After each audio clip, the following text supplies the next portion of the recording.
In this video, I'm going to take a quick look at the Hot Toys 1/6 scale 40th anniversary Empire Strikes Back Boba Fett. Let's get started.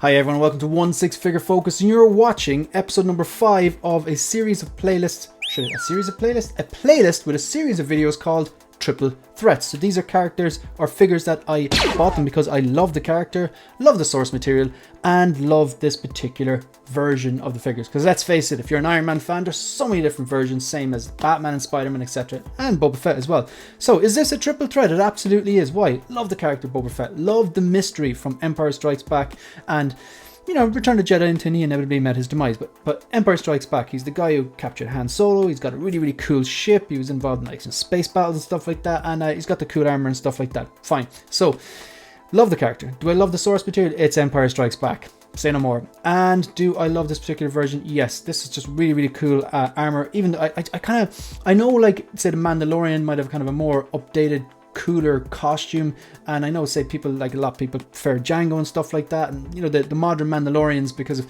suppose, improvements in costuming and special effects and stuff like that, yeah, they are cooler. But I really like the vintage look of this. It's like you could have probably made it yourself. I really liked it. I think it's an incredible look for an incredible figure, although it only got a few minutes of screen time, but look, it was worth it. Right, so this is the 40th anniversary Empire Strikes Back. When I originally ordered this, it was a time when I was actually buying from Sideshow, and I wanted to pick up a Boba Fett from Empire, and I ordered, it was just Empire Strikes Back, I think special edition or something like that.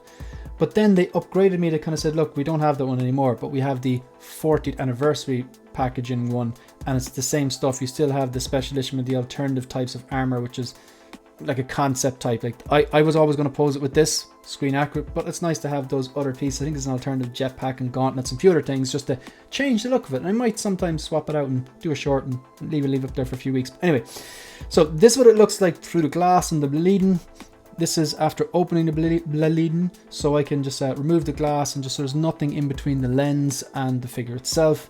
Very simple pose. I think I've had it like this since I got it. I'm not great for reposing this particular figure.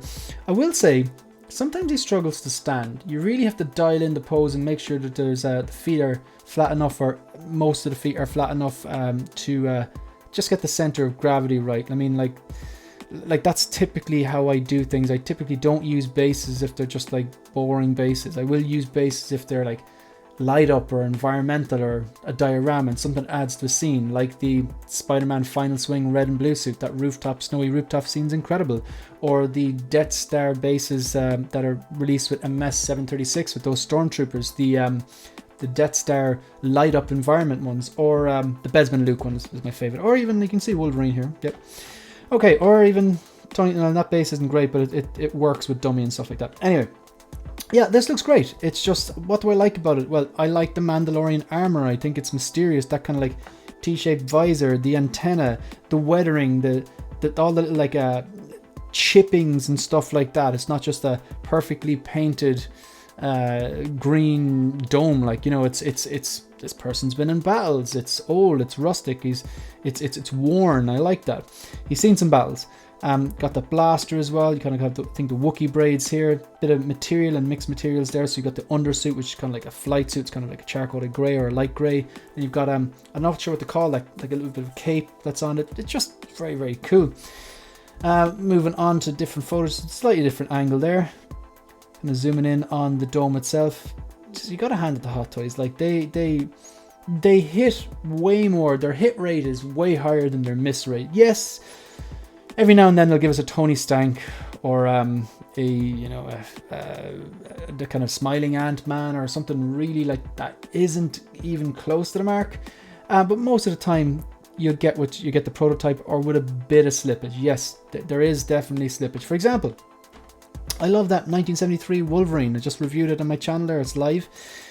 But while I love the figure, the sum of its parts are great, but that head sculpt, there was a decrease in the quality and the likeness to Hugh Jackman from prototype to final product. Still looks like him, but not as much as it should have.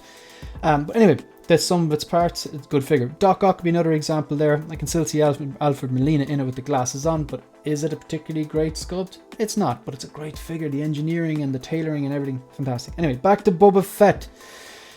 I just like that photo. Just really simple, where you have the front of the blaster in focus and the rest. But look at what's going on here. You got the blaster, which looks a bit weathered as well.